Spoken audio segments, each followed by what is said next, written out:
सचमुच मैनू इन्नी ज्यादा खुशी हुई कि खुदा दे दास परमेश्वर मैं उदों बोलदी नहीं मैनू ऐसे दास मिला कि मैनू एक कुड़ी कहण कि तू बिल्कुल ठीक हो गई है क्यों नहीं मैनू ऐसे दास ना मिलाउंदा परमेश्वर तू तो मैं एक दिन इन्हां नूं पुछया कि सचमुच तैनूं पापा भेज दे मेरे घर ते इन्हां ने कहा हां सिस्टर तैनूं सचमुच पापा भेज दे साडे घर विच परमेश्वर तैनूं बहुत प्रेम करदे आ मैं ਇਹ ਮੈਨੂੰ ਸੋਚਦੀ ਕਿ ਮੇਰੀ ਜ਼ਿੰਦਗੀ ਲਾਈਫ ਖਰਾਬ ਹੋਈ ਹੈ ਮੇਰੀ ਫੈਮਿਲੀ ਦੀ ਲਾਈਫ ਖਰਾਬ ਹੋ ਗਈ ਆ ਤੇ ਇਹਦੇ ਨਾਲੋਂ ਬਿਹਤਰ ਹੈ ਕਿ ਮੈਂ ਮਰ ਜਾਵਾਂ ਤੇ ਮੇਰਾ ਪਰਿਵਾਰ ਤੇ ਸਹੀ ਤਰੀਕੇ ਨਾਲ ਜੀ ਸਕੇ ਇੰਨੀ ਹਾਲਾਤ ਮੇਰੇ ਘਰ ਵਿੱਚ ਮੇਰਾ ਘਰ ਇੱਕ ਨਰਕ ਬਣ ਗਿਆ ਸੀ ਜਿੱਥੇ ਮੇਰੇ ਘਰ ਵਿੱਚ ਸਭ ਕੁਝ ਉਸ ਸਮੇਂ ਹੀ ਮੇਰਾ ਬਰਾਨ ਹੈ ਮੇਰਾ ਘਰ ਪੂਰੀ ਤਰ੍ਹਾਂ ਤੇ ਮੇਰਾ ਕਹਿਣਾ ਕਿ ਮੈਂ ਖਾ ਲੈ ਲਵਾਂ ਜਾਂ ਮੈਂ ਕੁਝ ਖਾ ਲਵਾਂ ਜਾਂ ਪੀ ਲਾਂ ਮੈਨੂੰ उस हालात की वजह से सोचो ਤੇ ਇੰਨੀ ਜ਼ਿਆਦੀ ਮੈਂ 2 ਸਾਲ ਸੌਂ ਕੇ ਨਹੀਂ ਵੇਖਿਆ ਕੰਧਾਂ ਨੂੰ ਮੈਂ ਸਿਰ ਮਾਰਦੀ ਨਹੀਂ ਹਾਂ ਪਾਪਾ ਤੇ ਮੈਂ ਜੋ ਪ੍ਰੇਮ ਇੱਥੇ ਵੇਖਿਆ ਕਿੱਥੇ ਮੈਂ ਇੱਕ ਦਿਨ ਆਪਣੇ ਆਪ ਨੂੰ ਖਤਮ ਕਰਨ ਤੇ ਤੁਰੀ ਹਾਂ ਕਿ ਮੈਂ ਖਤਮ ਹੋ ਜਾ ਸੁਸਾਈਡ ਕਰਨ ਤੇ ਵੀ इतना हालात था सुसाइड करना चाहती।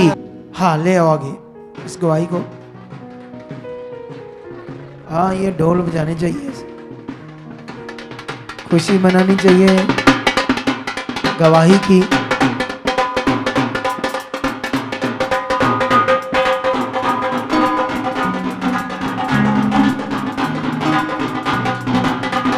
हालेलुया। चलो ये गवाही क्यों किस विषय की देने आए ये तो बाद में आपको बताएंगे।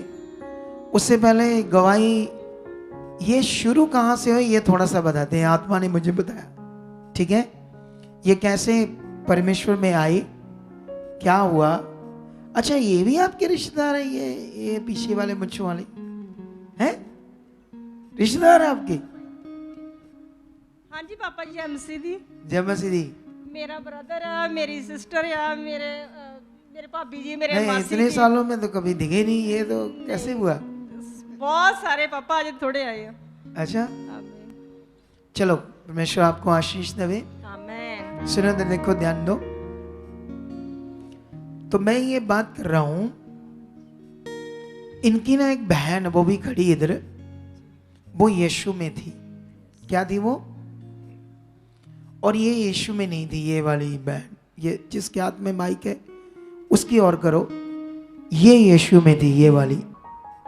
हाँ तो ये यीशु में थी वो यीशु में नहीं थी दोनों सकी बहनें। ये बात है लगभग आज से 9-10 साल पहले 8 साल मेरे हिसाब से 7 साल होने वाले 8 से ऊपर ही होगा कम नहीं होगा।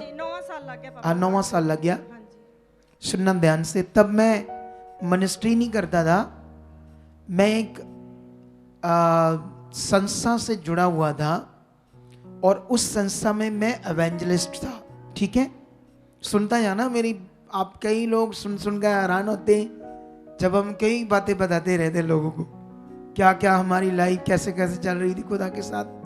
ठीक है तो उसमें मैं एक एवेंजलिस्ट था और तब इनको हमारे पास लेकर आए मेरे पास जबकि मैं तब कोई पास्टर नहीं था कोई ऐसे बड़ा पास्टर नहीं था। तो जब ये लेकर आए तो इनकी मैंने बात सुनी क्योंकि तब ये 2 साल हो गए थे तड़फते हुए ने ना तो ये रात को सोती थी और घर वालों को अपना इसका ये पति है शरीफ बंदा ये वाला एएसआई है ना पोस्ट इनकी पुलिस में ये एएसआई है अभी ये वाले पगड़ी वाले लाल पगड़ी वाले भाई। ठीक है तो तब हुआ क्या इन्होंने मुझे जो बताया आकर कि वो मेरी बहन के घर यीशु मसीह की संगति हो रही थी तो मैं उस दिन को इनका खाने लंगर का भी प्रोग्राम था संगति में तो ये लंगर की सेवा कर रही थी रोटियां पका रही थी ये बहन। ठीक है जिसके हाथ में माइक है लेकिन कहती मैं मेरे मन में आया चलो मैं भी थोड़ी संगति सुनती हूँ। ये आकर आगे बैठ गई तो पास्टर जी देख रहे थे इनको। अचानक क्या हुआ इसके दिल में आया कि मैं तो चलो यीशु में नहीं हूँ मेरा धर्म मेरा है मेरी पाठ पूजा मेरी है तो चलो इसका दिल अच्छा था यीशु के लिए भी। चंद मिनटों के लिए ये बैठ गई फिर उठकर वापस इसका मन आया कि मैं लंगर की सेवा करूं। तो पास्टर जी ने इसको देखा कि वो बहन उठकर चले गई। उसने कहा उसको बुलाओ।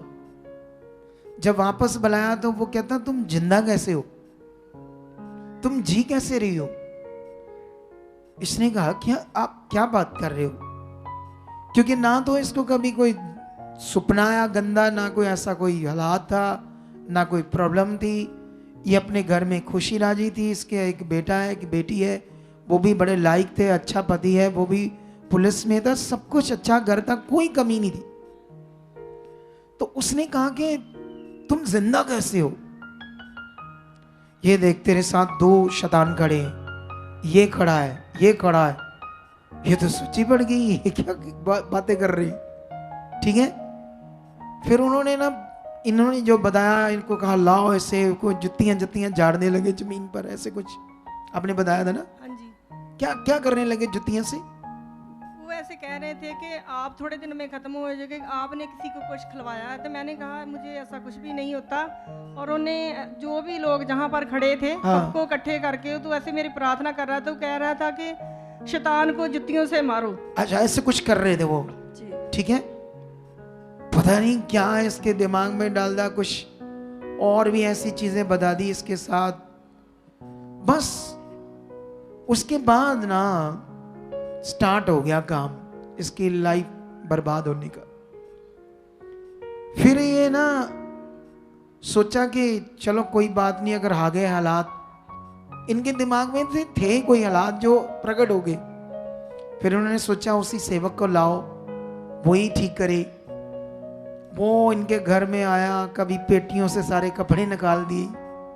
ठीक है, फिर तेल लिया, गुआंढियों के घर में फेंक दिया, झगड़ा करवाने वाला था।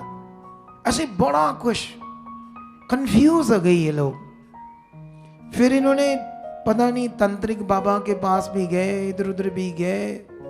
अब तो बर्बाद होगी लाइफ। ठीक है, पूरी तरह से। किसी ने इनको हमारे बारे में बताया, पहली बार मुझसे आकर मिले, जब इन्होंने सब कुछ बताया ना, ये विषय है, तो मैंने ना एक शब्द कहा, कुछ भी नहीं है ये कौन सा हालात, ये तो छोटी सी बात। इसका पति कहता क्या, हमें 2 साल हो गए, हमने जैसे कोई एक टांग पर खड़ा होता है, जैसे पता नहीं अंदर कोई सुआ चुभोया है, कंडे चबाए हमारे तो अंदर, ऐसे लग रहा हमारी जिंदगी सूलों के ऊपर है, कांटों के ऊपर है, कांच के ऊपर है। आप तो कहते कुछ भी नहीं है। मैंने कहा हाँ ऐसा ही है। यहां से इनका स्टार्ट हुआ था यीशु मसीह में जीवन। ठीक है, फिर मैंने ना इनको कुछ पॉइंट समझाए, इनका विश्वास पॉजिटिव किया।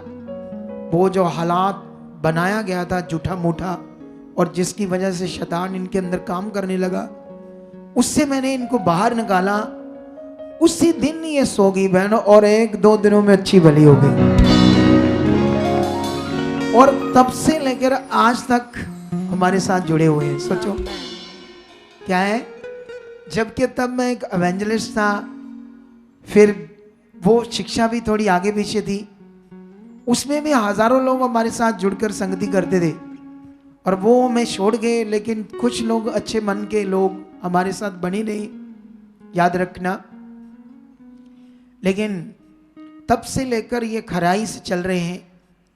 और इनका ये बेटा जिसके हाथ में फूल है, ठीक है, ये बड़ा लायक है, बहुत सेवा करता था इधर टंट बांधने की। जब पुराने चर्च में बरसातों में भी टंट के नीचे हम इतने साल 5 साल तक संगति करते रहे, तो ये टंट की सेवा बड़े दिल से नेशा से करता था। लेकिन ये चाहता था कि मैं फॉरेन जाऊं। इसने ऑस्ट्रेलिया के लिए अपनी फाइल लगाई। आई डोंट नो क्या हुआ, इसकी रिफ्यूजल आ गई। क्या कारण था, क्या विषय हुआ, मुझे तो पता नहीं। लेकिन मैंने इनको ये बताया चिंता करने की जरूरत नहीं। बोलो, परमेश्वर हमारे साथ है। ऐसा नहीं इनकी रिफ्यूजल आ गई तो मुंह बना लिया इन्होंने। रिफ्यूजल आ गई तो वो पता नहीं क्या मेरे से बातें शुरू कर दिया, हो गया ये हो गया फलान हो गया। कुछ भी नहीं इन्होंने किया। ये होता है अच्छा मन, ये होता है अच्छा विश्वास। बस आकर हल्की सी बात की, मैंने कहा नो प्रॉब्लम, परमेश्वर है हमारे साथ, चिंता मत करो। उसके बाद फिर इन्होंने दोबारा कनाडा के लिए लगाया, तो ये ढोल इनका वीजा है कनाडा का, इसलिए बज रहे। बोलो, इनके बेटे को अब परमेश्वर कहाँ लेकर जाने वाला है? बजा भाई ढोल, अब लोगों को भी खुशी मनाओ साथ में। हाँ, तालियां बजाओ और महिमा करो खुदावंत की। यस यस, ऊंची ऊंची तालियां बजाओ, ऊंची ऊंची। हाँ, ऊंची ऊंची ऊंची तालियां।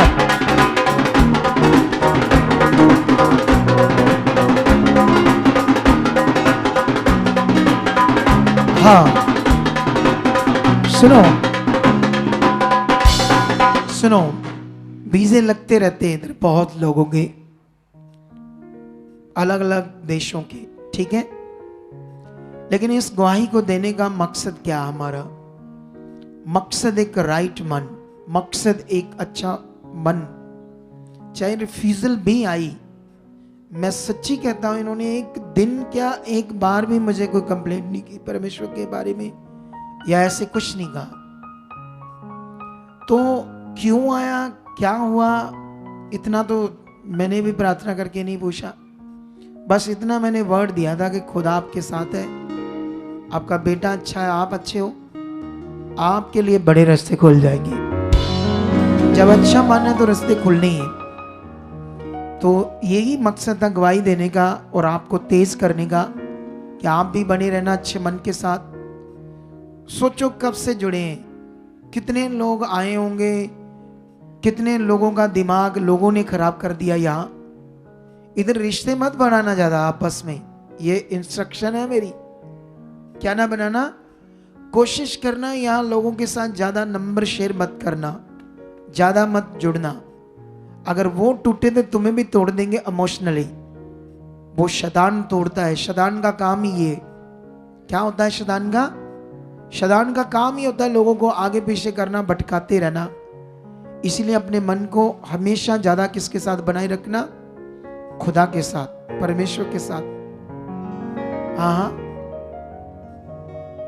ਜੈਮਸੀ ਸਾਰੀ ਕਲੀਸਿਆ ਨੂੰ, हाँ ਜੈਮਸੀ ਮੰਮਾ ਜੀ ਨੂੰ, हाँ ਜੈਮਸੀ जी ਪਾਪਾ ਜੀ ਨੂੰ। जी ਔਰ ਮੈਂ ਕਹਿਣਾ ਚਾਹੁੰਦੀ ਕਿ ਸੱਚਮੁੱਚ ਜਦੋਂ ਮੈਂ ਪਹਿਲੀ ਵਾਰ ਇਸ ਸੱਚਾਈ ਤੇ ਆਈ ਸੀ ਨਾ, ਤੇ ਮੈਂ ਜੋ ਪ੍ਰੇਮ ਇੱਥੇ ਵੇਖਿਆ, ਕਿੱਥੇ ਮੈਂ ਇੱਕ ਦਿਨ ਆਪਣੇ ਆਪ ਨੂੰ ਖਤਮ ਕਰਨ ਤੇ ਤੁਰੀ ਹਾਂ ਕਿ ਮੈਂ ਖਤਮ ਹੋ ਜਾ, ਸੁਸਾਈਡ ਕਰਨ ਤੇ ਵੀ ਮੈਂ इतना हालात था, सुसाइड करना चाहती, ਪਾਪਾ ਮੈਂ जहाँ अपने पति को बच्चों को भी मारना चाहती थी। ਮੈਨੂੰ ਇਹਨਾਂ ਨੂੰ ਕਿੰਨੀ ਨਹੀਂ ਆ, ਮੈਨੂੰ ਮਾਰ ਦਿਓ ਬਸ, ਮੈਨੂੰ जहाँ मैं ਖਤਮ तुम्हें मार दूंगी। ਮੈਨੂੰ ਖਤਮ ਕਰ ਦਿਓ। ਇੰਨਾ ਮੇਰਾ ਹਾਲਾਤ ਖਤਮ ਹੀ, ਕਈ ਵਾਰ ਇੱਥੇ ਤੱਕ ਕਿ ਮੈਂ ਕਈ ਵਾਰ ਕਹਿਣਾ ਕਿ ਮੈਂ ਫਾਹ ਲੈ ਲਵਾਂ, ਜਾਂ ਮੈਂ ਕੁਝ ਖਾ ਲਵਾਂ ਜਾਂ ਪੀ ਲਾਂ। ਮੈਨੂੰ उस हालात की वजह से सोचो। ਤੇ ਇੰਨੀ ਜ਼ਿਆਦੀ ਮੈਂ 2 ਸਾਲ ਸੌਂ ਕੇ ਨਹੀਂ ਵੇਖਿਆ, ਕੰਧਾਂ ਨਾਲ ਮੈਂ ਸਿਰ ਮਾਰਦੀ ਨਹੀਂ ਹਾਂ ਪਾਪਾ। ਇੰਨੀ ਹਾਲਾਤ ਮੇਰੇ ਘਰ ਵਿੱਚ, ਮੇਰਾ ਘਰ ਇੱਕ ਨਰਕ ਬਣ ਗਿਆ ਸੀ, ਜਿੱਥੇ ਮੇਰੇ ਘਰ ਵਿੱਚ ਸਭ ਕੁਝ ਉਸ ਸਮੇਂ ਐ ਹੀ ਮੇਰਾ ਵਰਾਨ ਹੈ ਮੇਰਾ ਘਰ, ਪੂਰੀ ਤਰ੍ਹਾਂ ਕੁਝ ਵੀ ਨਹੀਂ ਹੈਗਾ ਮੇਰੇ। ਤੇ ਮੈਂ ਇਹ ਮੈਨੂੰ ਸੋਚ ਹੁੰਦੀ ਸੀ ਕਿ ਮੇਰੀ ਜ਼ਿੰਦਗੀ ਲਾਈਫ ਖਰਾਬ ਹੋਈ ਹੈ, ਮੇਰੀ ਫੈਮਿਲੀ ਦੀ ਵੀ ਲਾਈਫ ਖਰਾਬ ਹੋ ਗਈ ਆ, ਤੇ ਇਹਦੇ ਨਾਲੋਂ ਬਿਹਤਰ ਹੈ ਕਿ ਮੈਂ ਮਰ ਜਾਵਾਂ ਤੇ ਮੇਰਾ ਪਰਿਵਾਰ ਤੇ ਸਹੀ ਤਰੀਕੇ ਨਾਲ ਜੀ ਸਕੇ। ਤੇ ਉਸ ਤੋਂ ਬਾਅਦ ਪਾਪਾ ਜਦੋਂ ਮੈਂ ਸੱਚਾਈ ਦੇ ਵਿੱਚ ਆਈ, ਤੇ ਮੈਨੂੰ ਇੰਨਾ ਇਸ ਮਿਨਿਸਟਰੀ ਦਾ ਪ੍ਰੇਮ ਮਿਲਿਆ ਕਿ ਜਦੋਂ ਵੈਜ਼ਲਸ ਟੀਮ ਦੇ ਮੈਂਬਰ ਮੇਰੇ ਘਰ ਵਿੱਚ ਜਾਂਦੇ ਸੀ, ਮਹੀਨੇ ਦੇ ਵਿੱਚ 4 ਵਾਰ ਮੇਰੇ ਘਰ ਵਿੱਚ ਜਾਂਦੇ ਹੁੰਦੇ ਸੀ। ਔਰ ਮੈਂ ਇੱਕ ਦਿਨ ਕਿਹਾ ਕਿ ਇਹ ਦੱਸਦੇ ਵੀ ਨਹੀਂ ਹੈ ਤੇ ਆ ਜਾਂਦੇ ਆ ਮਹੀਨੇ ਦੇ ਵਿੱਚ 3 4 ਵਾਰੀ। ਤਾਂ ਮੈਂ ਇੱਕ ਦਿਨ ਇਹਨਾਂ ਨੂੰ ਪੁੱਛਿਆ ਕਿ ਕੀ ਸੱਚਮੁੱਚ ਤੁਹਾਨੂੰ ਪਾਪਾ ਭੇਜਦੇ ਮੇਰੇ ਘਰ? ਤੇ ਇਹਨਾਂ ਨੇ ਕਿਹਾ ਹਾਂ ਸਿਸਟਰ, ਤੁਹਾਨੂੰ ਸੱਚਮੁੱਚ ਪਾਪਾ ਭੇਜਦੇ, ਸਾਡੇ ਘਰ ਵਿੱਚ ਪਰਮੇਸ਼ਰ ਤੁਹਾਨੂੰ ਬਹੁਤ ਪ੍ਰੇਮ ਕਰਦੇ ਆ। ਸੱਚਮੁੱਚ ਮੈਨੂੰ ਇੰਨੀ ਜ਼ਿਆਦਾ ਖੁਸ਼ੀ ਹੋਈ ਕਿ ਖੁਦਾ ਦੇ ਦਾਸ ਪਰਮੇਸ਼ਰ, ਮੈਂ ਉਦੋਂ ਬੋਲਦੀ ਨਹੀਂ, ਮੈਨੂੰ ਐਸੇ ਦਾਸ ਮਿਲਾ ਕਿ ਮੈਨੂੰ ਇੱਕ ਵਾਰੀ ਕਹਿਣ ਕਿ ਤੂੰ ਬਿਲਕੁਲ ਠੀਕ ਹੋ ਗਈ ਆ। ਕਿਉਂ ਨਹੀਂ ਮੈਨੂੰ ਐਸੇ ਦਾਸ ਨਾਲ ਮਿਲਾਉਂਦਾ ਪਰਮੇਸ਼ਰ ਤੂੰ? ਤੇ ਸੱਚਮੁੱਚ ਪ੍ਰਭੂ ਨੇ ਮੈਨੂੰ ਐਸੇ ਦਾਸ ਮਿਲਾ ਜਿਨ੍ਹਾਂ ਨੇ ਮੇਰੀ ਇੰਨੀ ਕੇਅਰ ਕੀਤੀ ਕਿ ਅੱਜ ਮੈਂ ਇਸ ਜਗ੍ਹਾ ਤੇ ਖੜੀ ਹੋ ਕੇ ਪਰਮੇਸ਼ਰ ਦੀ ਮਹਿਮਾ ਕਰ ਰਹੀ ਹਾਂ। हालेलुया। धन्यवाद। देखो ये तब भी जब मैं कोई ऐसे अपोस्टल नहीं था, सोच लो कि जैसे तुम लोग बिलीवर हो ऐसा ही था, हालेलुया। तो तब भी मेरे अंदर खुदा के काम करने का एक बड़ा मन था। ठीक है, मेरी कॉलिंग थी शुरू से ही, क्योंकि परमेश्वर ना तो देखता है गरीब ना अमीर, ना पढ़ा ना अनपढ़ा, वो देखता है सिर्फ मन। क्या देखता है? क्योंकि अगर तुमने कुछ करना है, रोज ध्यान देना है, तो वो अपने देना मन के ऊपर। बाइबल इस विषय को सबसे बड़ा समझाती है, क्योंकि आपका जीवन आपके मन से आना है। क्योंकि यहां होता रहता है कुछ ना कुछ, मेरे सामने मैटर आते हैं, छोटी छोटी बातों से मन खराब कर ले देते लोग। कोई चीज ना मिली, कोई बात ना हुई, खाना खाने से भी, लंगर खाने की वजह से भी कई लोग मन खराब कर लेते। सोच कर देखो उनका क्या होगा बेचारों का। तो उनके बारे में सोचो। जब 2023 साल पहले खुदा का काम स्टार्ट हुआ यीशु मसीह के द्वारा, सुसमाचार का काम, जब चेलों ने स्टार्ट किया तो चेलों ने अपनी जानें तक दे दी। कितने चेलों को मरना पड़ा यीशु के सुसमाचार के लिए। उन्होंने हंस हंस कर जानें दे दी। इधर कई लोग छोटी छोटी बातों से मन खराब कर लेते हैं, छोटी छोटी बातों से। तो जो छोटी छोटी बातों से मन खराब करेंगे, वो खुदा को खाक खुश करेंगे, खाक वो जिंदगी को पाएंगे। वो प्रतिज्ञाओं को, वो अनुग्रह को जो हुआ है वो व्यर्थ मत जाने दो, ऐसे खुदा ने कहा था। तो ये बड़ा विषय है आपका अच्छा मन, अच्छा मन बनाना। इस फैमिली ने शुरू से लेकर बनाया है। इनके बच्चे लायक है, पाप से दूर हैं। तो इसीलिए ये होता है जब हम अच्छे मन से बने रहते। आप भी बनो, माता पिता बनो, बच्चों को बनाओ, आगे बढ़ो, फिर देखो खुदा की ग्रेस कैसे काम करती। चलो तारीफ करो इस दुआई के लिए जोर से। लाओ लाओ लाओ, थैंक यू। ले आओ बाकी लोगों को। परमेश्वर आपको आशीष दे।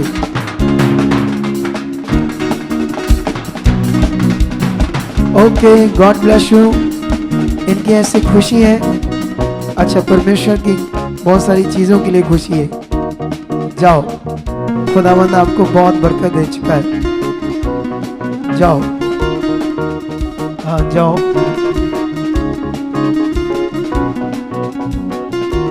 हाँ हाँ परमेश्वर आपको आशीष दे चुका है। जाओ, ये तो बाद में खाएंगे। चलो मीठा मुंह कर लेते हैं इनका खुशी से।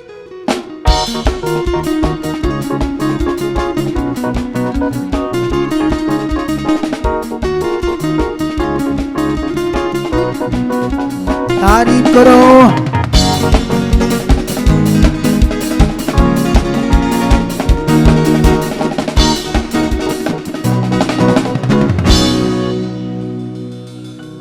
अगर आप भी चाहते हो ऐसे कामों को अपने जीवन में, तो आप भी यहाँ आ सकते हो सुखपाल राणा मिनिस्ट्री में, ताकि आप भी अपनी आशीष, छुटकारा पा सको, चंगाई पा सको।